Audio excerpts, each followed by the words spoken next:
Bonjour à toutes et à tous, bienvenue sur ce Facebook Live ou sur YouTube en replay. Alors, si vous me voyez en replay, vous pourrez mettre un hashtag replay ou un hashtag Yellow Woman.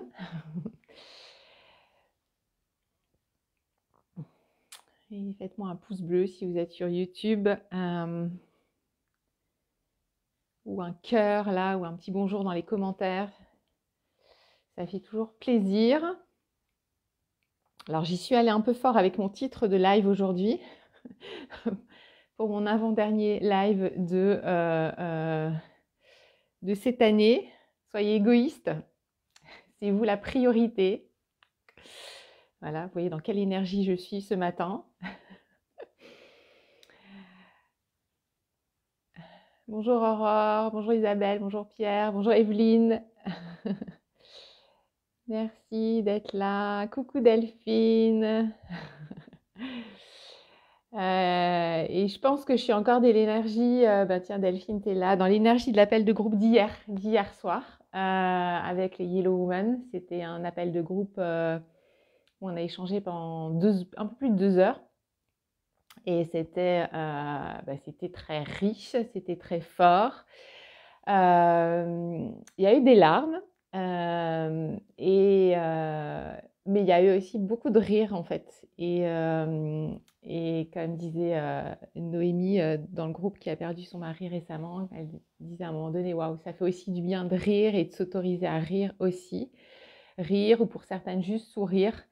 Euh, voilà, c'était un appel de groupe, ouais, j'ai trouvé très riche avec beaucoup de partage. On a parlé bien sûr des fêtes de Noël qui venaient de passer, mais aussi voilà, des relations dans la famille, des périodes là pour certaines qui sont à 6 mois, 8 mois de deuil, qui sont dans cette période de déstructuration, qui vivent en fait, qui traversent ce vécu dépressif du deuil. Hein. C'est pas une dépression du tout clinique, mais c'est ce vécu dépressif du deuil qui est une étape indispensable pour passer à cette phase de restructuration et ensuite de reconstruction. Et voilà, donc c'était notre dernier appel de groupe de l'année. Et à partir de janvier, il y aura 2 groupes parce que ce groupe-là, il grossit, il grandit et tant mieux. Et moi, je suis très heureuse d'accompagner, d'aider de plus en plus de femmes et surtout de les faire se rencontrer entre elles, qu'elles se connectent entre elles et qu'elles créent des liens bien après le programme, pendant le programme et bien après le programme. Et il y aura vraiment 2 groupes à partir de la rentrée et elles se retrouveront une fois par mois toutes ensemble. Donc ça va être aussi très aidant et pour chacune leur chemin de deuil. Et forcément, hier, on a aussi évoqué le fait d'être la priorité. Donc hier, je leur disais, voilà, si vous mettez en priorité, c'est pas être égoïste. Et en fait, ce matin, je me suis dit, merde, c'est bien aussi un peu d'être égoïste. Et c'est pour ça que j'ai mis ce titre pour ce live. Pourquoi j'évoque ça? Parce que en fait, souvent, et peut-être encore plus les femmes, il y a cette croyance, c'est peut-être cette fausse croyance de dire il faut d'abord que je m'occupe, que je donne la priorité aux gens qui m'entourent, à ma famille, à mes enfants notamment. Et puis voilà, je leur donne tout à eux pour qu'ils cheminent dans leur deuil, pour qu'ils se sentent bien, pour qu'ils se sentent en sécurité. Et puis après, je m'occuperai de moi. Et pour moi, alors c'est que mon point de vue, mais voilà, si je fais des lives, c'est aussi pour vous partager mon point de vue. Et en plus, je le vois tous les jours. Je pense que c'est pas un bon calcul du tout. Et des fois, il y a des femmes qui me disent, moi, je fais accompagner mes enfants. Et ensuite, moi, je me ferai accompagner. Et il faut bien savoir que les enfants, ils n'ont pas toujours besoin de se faire accompagner, hein, parce que je sais bien qu'en France, c'est directement le psy, et il y a des enfants qui n'ont pas besoin d'aller chez le psy, et d'ailleurs qui ne veulent pas parler, et c'est OK, parce que le processus de deuil chez l'enfant, il est plus lent, parfois il est différé, et parfois, il vaut mieux qu'ils aillent au foot ou qu'ils aillent jouer avec des copains, des copines, plutôt qu'ils aillent chez la psy, ça c'est clair. Et moi, ce que je vois, c'est que quand les mamans, elles sont accompagnées, alors dans mes programmes, mais même aussi en dehors, hein, je le constate quand je fais partie, quand j'interviens par exemple avec l'association Jour d'après ou dans des ateliers, des conférences, forcément, ça a un impact positif sur les enfants. Donc le calcul de dire, et en même temps, j'entends tellement que c'est important de les protéger, de les rassurer, mais en fait, l'impact, il va aussi venir de vous, en vous faisant du bien, en prenant soin de vous. Il va forcément y avoir un impact positif sur les enfants parce que vous allez être plus au clair avec vos émotions, vous allez plus facilement exprimer vos émotions parce que vous allez les libérer dans un groupe avec une association, dans un groupe, ouais, dans un groupe, dans une asso, dans un groupe comme le mien ou avec un professionnel qui va vous accompagner. Donc, vous allez vraiment libérer cette parole et on sait très bien que quand on libère la parole, ça a un impact sur notre psychisme et ça a un apaisement hyper important sur notre corps. Donc, ce matin, j'ai envie de vous dire, c'est vous la priorité et de partir de vos besoins. Alors, souvent, vous avez peut-être remarqué, alors moi, c'est un truc qui m'agaçait, moi, dans les premiers temps de mon deuil, quand les gens me disaient, aujourd'hui, ça m'agace moins, mais prends soin de toi. Et moi, j'ai beaucoup de clientes qui me disent, je ne sais pas, Rachel, vraiment ce que ça veut dire, ça, parce que c'est un peu des fois comme une formule de politesse. Les gens, ils vous mettent la main sur l'épaule et ils vous disent, prends soin de toi. Alors, c'est vraiment souvent sincère et ça vient du cœur, mais en fait, prendre soin de soi, ça veut dire quoi? Ça veut dire répondre à ses besoins. Et c'est vrai que parfois, on est tellement dans les choux, et notamment dans les premiers mois du deuil, que nos besoins, on ne sait pas trop de quoi on a besoin, on ne sait pas trop de quoi on a envie. Mais si on se pose vraiment, si on arrête de brasser là, dans tous les sens, d'être dans l'action non-stop, et qu'on se pose et se dit de quoi j'ai besoin là, ça va peut-être être d'aller marcher, ça va peut-être être de me poser sur mon lit juste pour pleurer, ça va peut-être être de lire, ça va peut-être être d'aller me faire masser, et ça c'est hyper hyper important en fait, parce que il n'y a que dans les temps de pause qu'on peut avoir ce temps d'introspection et se dire mais c'est quoi en fait mon besoin? Et en dehors des autres, en dehors de tout ce que les autres vont pouvoir vous dire, parce qu'en fait les autres ils sont pas à votre place et même moi qui accompagne je suis pas à votre place. Moi je donne. Alors bien sûr j'ai vécu le deuil et je peux sans doute mieux imaginer ce que vous vivez, mais en tout cas, moi, dans mes accompagnements, je donne des pistes, je donne plein d'idées. Et après, les femmes, elles font un peu leur marché, elles testent, elles expérimentent. Parfois, elles partagent un peu leurs astuces entre elles, leurs expériences. Et puis, ça débouche sur d'autres choses. Mais, et c'est comme ça qu'il faut le voir quand les gens autour de vous vous disent ben, tu devrais faire ci, tu devrais faire ça. Des fois, ça peut mettre en colère en disant mais de quoi je me mêle? Mais voilà, prenez aussi ce qui est bon à prendre pour vous. Mais c'est vrai que même dans mon groupe à moi, ce qui est bon pour une des Yellow Women, ça ne sera pas forcément bon pour l'autre. L'important, c'est de s'autoriser ce qui est bon pour vous. Je vous donne un exemple. Hier soir, une des Yellow Women disait, ben moi, le 25, c'est une jeune femme qui a perdu son mari très récemment, disait, ben, le 25, moi, j'ai ressenti le besoin d'aller dans un lieu où mon mari allait. Donc elle disait, voilà, dans la nature, un endroit bien précis, avec mes 2 enfants, au bord de l'eau, etc. Et il y a peut-être des gens qui se sont dit, elle est complètement dingue d'aller avec ses jeunes enfants, là, sous la pluie, goûter au bord de l'eau. Et elle dit, mais moi, ça m'a fait un bien fou et ça m'a apaisée. Ben, j'ai trouvé ça vraiment super parce qu'en fait, elle s'est écoutée, elle s'est autorisée, son besoin c'était ça. Et ben, elle a embarqué ses mômes, elle est allée le 25 dans ce lieu où son mari aimait aller. Et il y a plein de choses que peut-être que vous allez faire pour vous qui paraissent un peu, parfois un peu dingues pour l'entourage.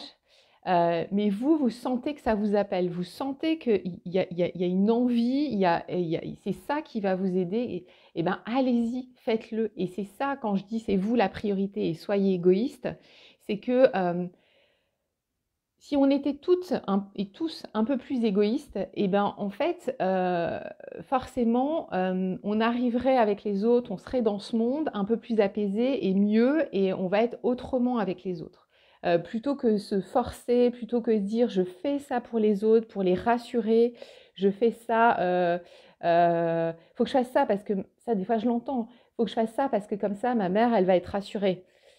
Oui, ok, c'est bien, mais toi, est-ce que ça te fait du bien? Ah ben non, mais moi, ça, c'est pas pour moi.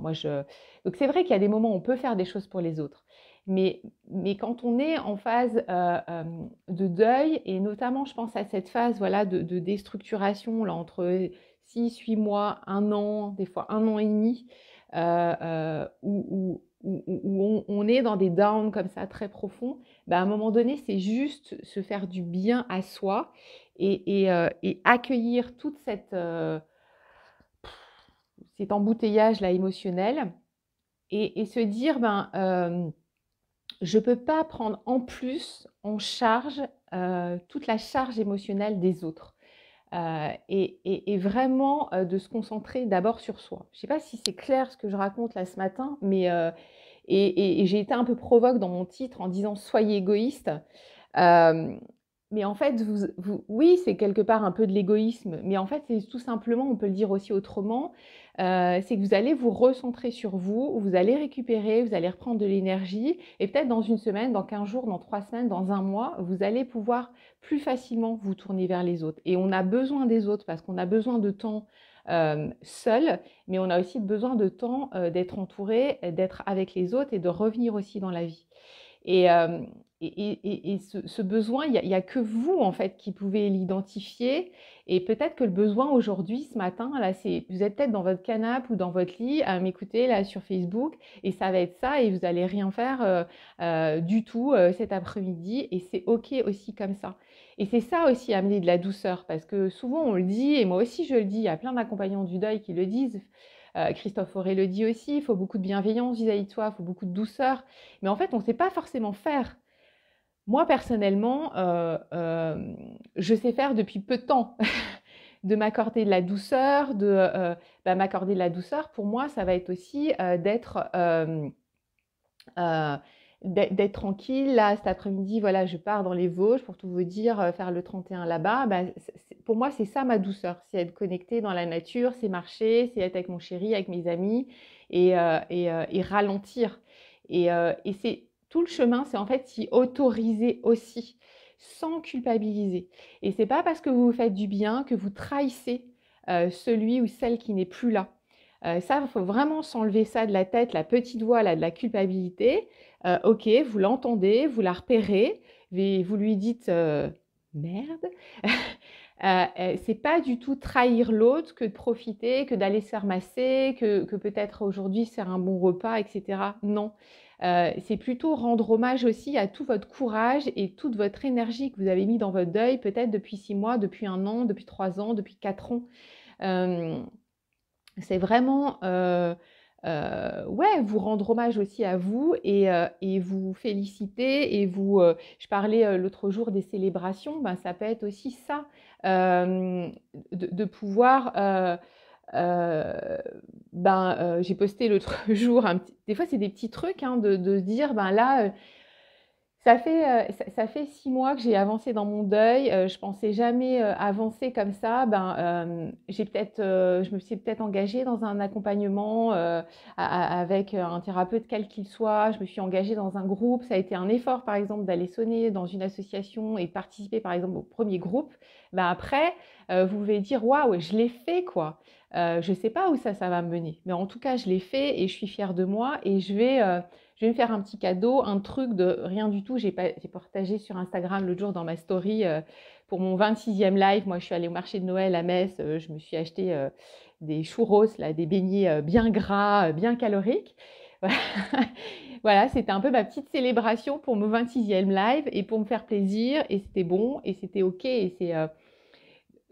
Donc, c'est vraiment le chemin, c'est oui, c'est s'autoriser. Parce qu'hier aussi, dans l'appel de groupe, ce qui était avec mes clientes qui sortaient, c'était pour certaines se dire, voilà, ça fait 1 an que mon compagnon il est décédé. À la fois, je me dis, waouh, je suis fière de moi parce que j'ai réussi à m'adapter et à continuer à vivre avec mes enfants et à faire plein de choses qu'avant je ne faisais pas toute seule, que je faisais avec lui.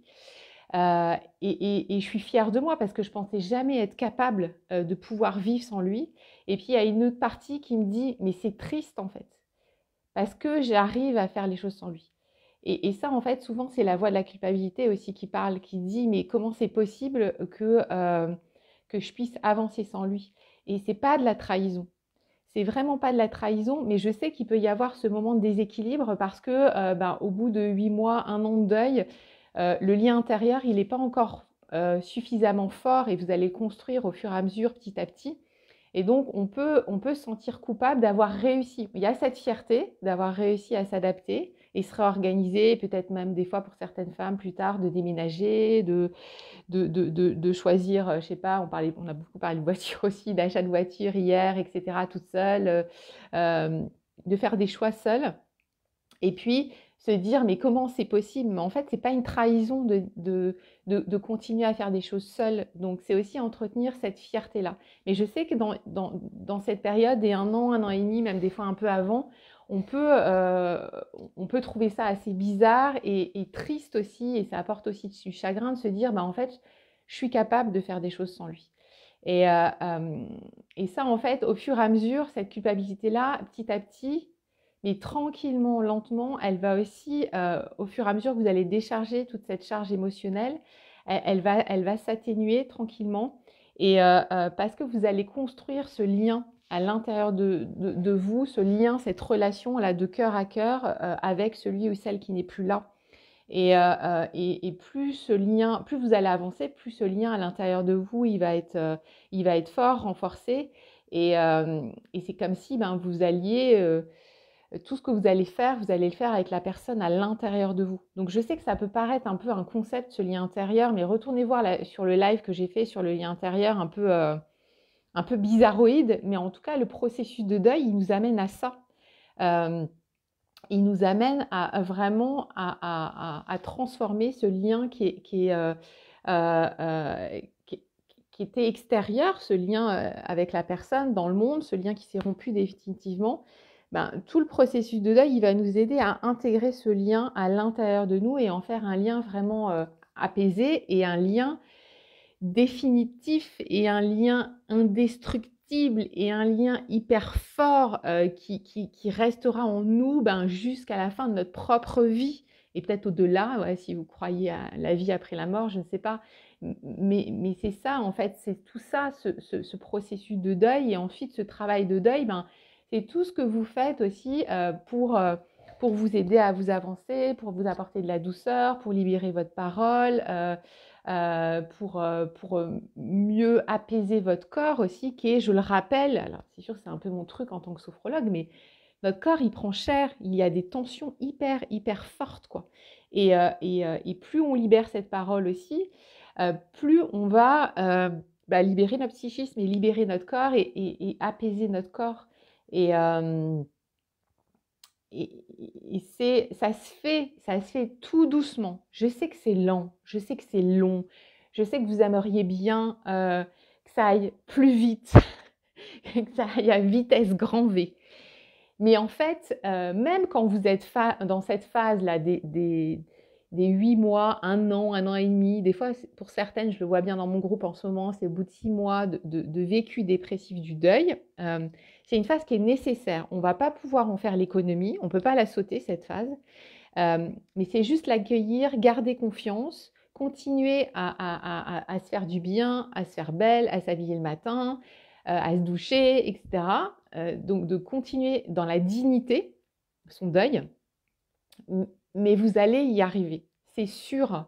Parce qu'une fois que vous avez traversé cette phase-là, et dans cette phase-là, je pense que c'est important aussi de pouvoir partager ça avec d'autres, et bien en fait, après, vous allez embarquer sur cette phase de restructuration et de reconstruction. Mais vraiment garder confiance dans le processus de deuil et de savoir que cette souffrance, en fait, on ne peut pas la réduire. On peut juste l'accompagner et tout doucement, vous allez la transformer. Donc oui, la priorité, je le redis, c'est vous et autour de vous. Et même si vous avez, alors bien sûr, il y a les enfants quand on a des jeunes enfants, mais même les enfants adultes, souvent on se dit, je m'inquiète pour eux et tout. Alors eux, ils s'inquiètent pour vous.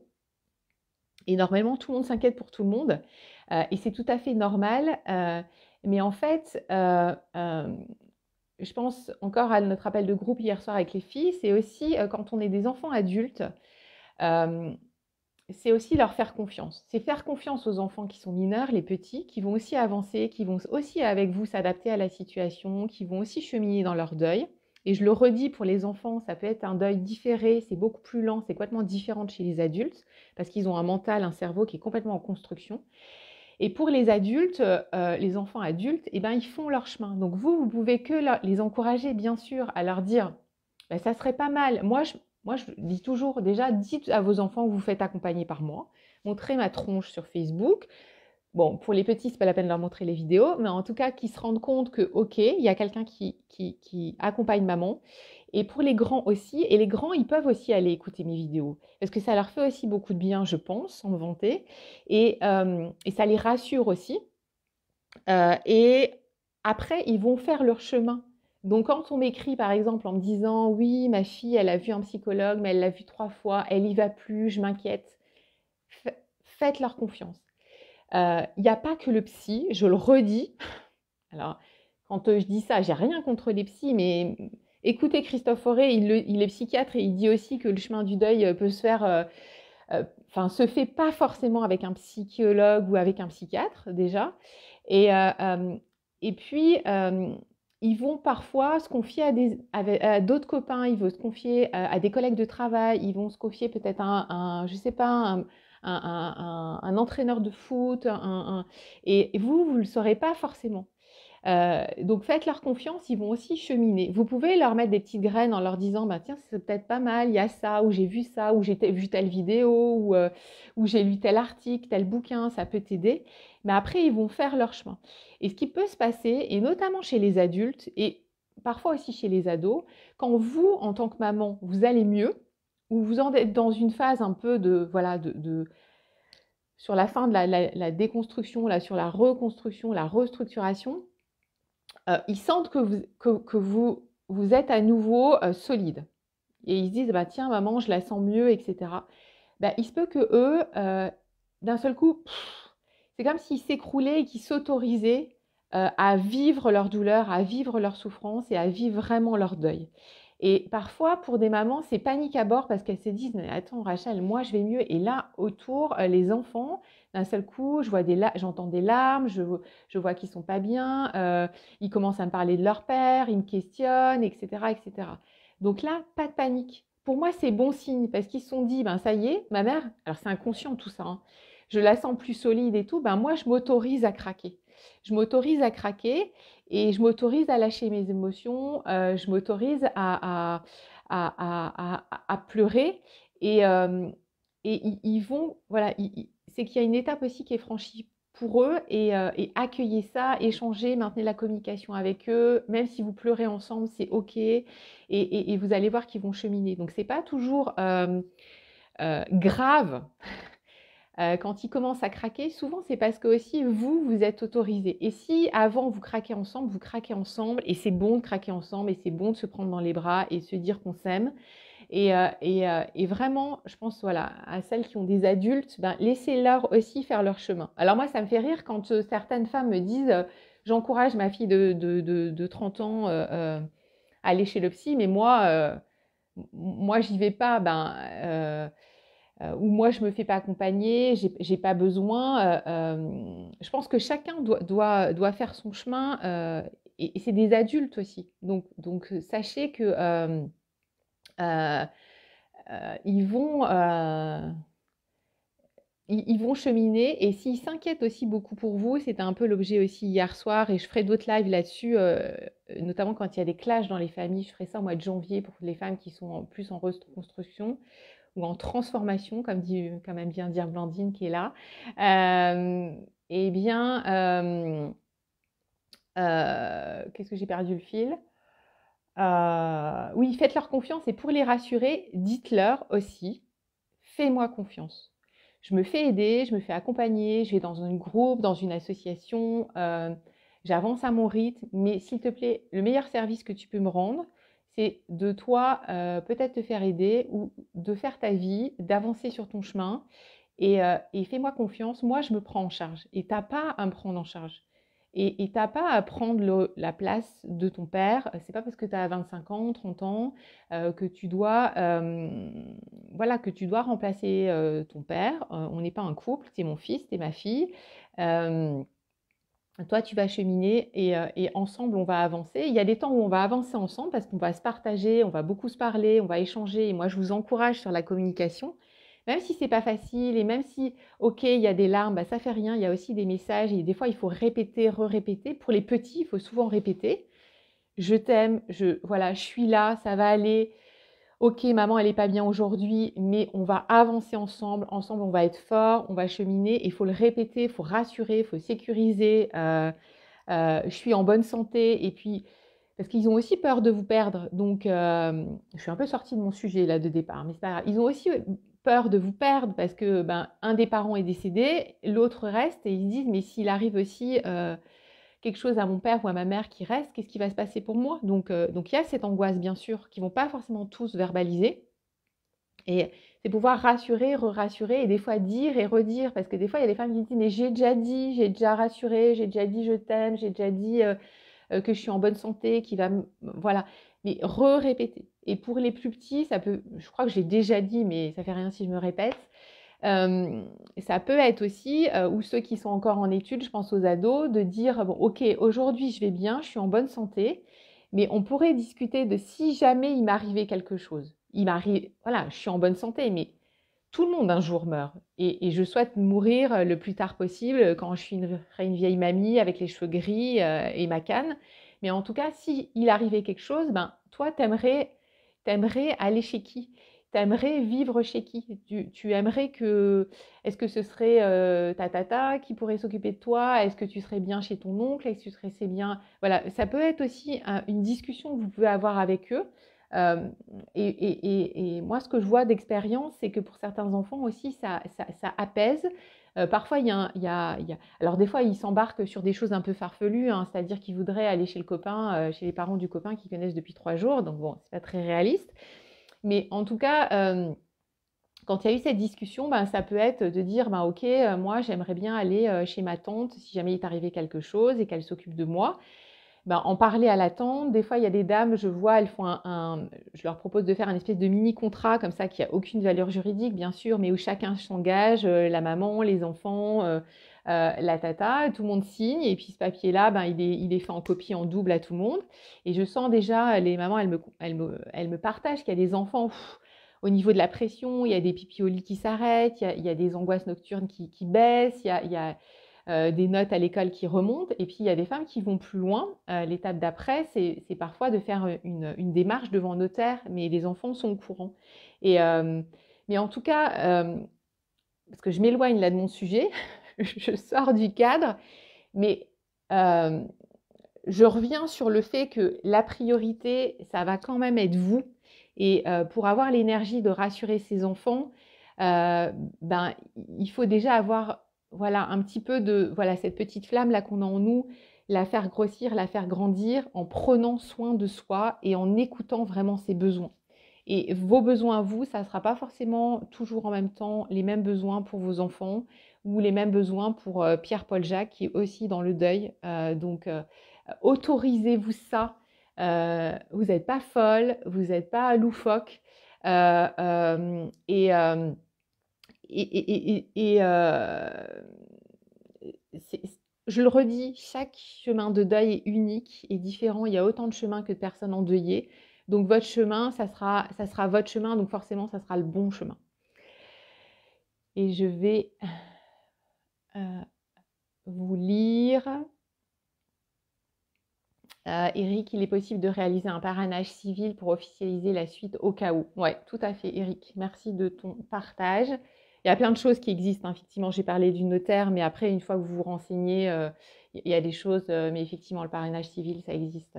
Merci beaucoup pour ce complément.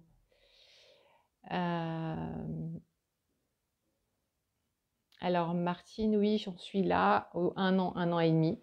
Ouais. Donc, faut que tu gardes confiance, Martine. Et puis, si tu veux qu'on se parle aussi, n'hésite pas. Stéphanie, quel plaisir de découvrir ton livre dans la boîte aux lettres. C'est la première fois que je gagne quelque chose, c'est un signe de mon chéri qui m'a tant dit avant de mourir qu'il voulait que je continue ma vie. Ah, c'est trop beau, je suis trop émue. Merci pour ton partage, Stéphanie. Et belle lecture, j'espère que mon livre va t'aider. Evelyne, je vais mieux petit à petit, je fais tout pour moi, psy, Rachel, groupe de parole, et mes enfants sont rassurés et soulagés, ils s'aperçoivent que leur maman avance, et ils ont 22 et 27 ans, ils savent que je serai toujours là pour eux. Yes, super.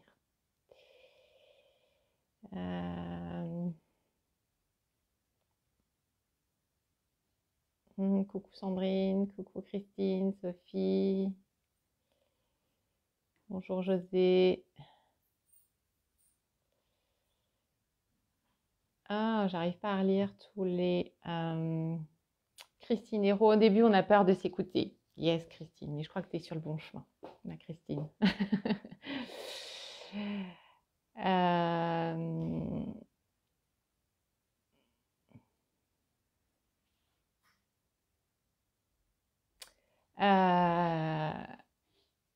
Ah, mais pourquoi ça saute? Elodie, mon mari a décidé de partir en septembre 2020. Aujourd'hui, je dois faire face à la non-acceptation des gens depuis que j'ai rencontré un homme. On me fait culpabiliser comme si je trahissais mon mari. J'ai décidé de vivre malgré la douleur, toujours bien présente. J'aimerais tellement que mon entourage soit plus compréhensif. Elodie, ne laissez personne entraver votre bonheur. Voilà, c'est tout ce que je peux vous dire. Je sais que c'est pas facile quand l'entourage valide pas son nouveau compagnon. Mais voilà, c'est votre choix, c'est votre histoire. Vous faites votre chemin et voilà, vivez ce que vous avez à vivre, vraiment. Et les autres, ils font aussi leur chemin, ils tracent leur route avec leurs idées. Mais comme je dis souvent, leur point de vue, c'est un point de vue. C'est juste un point de vue. C'est un point de vue intéressant. Mais c'est leur point de vue. Donc, c'est retour à l'envoyeur. Donc, vraiment, voilà, laissez personne entraver ce bonheur-là. C'est tout ce que je peux vous dire, Elodie.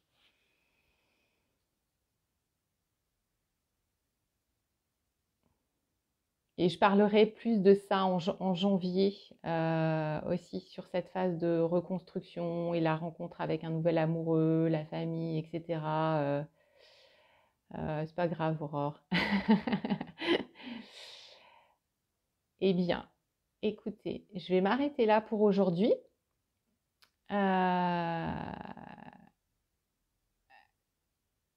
Je vais m'arrêter là pour aujourd'hui. Merci d'avoir été aussi nombreux. Vous étiez une vingtaine là aujourd'hui de connectés, c'est chouette.